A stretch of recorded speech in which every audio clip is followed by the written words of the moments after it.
জানে হাঁহি হাঁহি শুনি থাকে মৰম দিব খুব হেনো তোক দাদা বেলেগ হয়ে কিন্তু না যাবে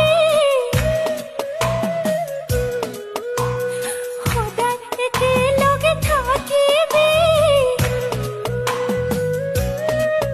দাদা বেলেগ হয়ে কিন্তু না যাবি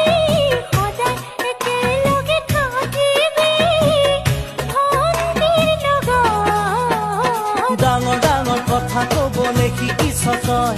তোকে এৰি থাকিবলে পাৰো জানো মই ডাঙৰ ডাঙৰ কথা ক'বলে শিকিছ তই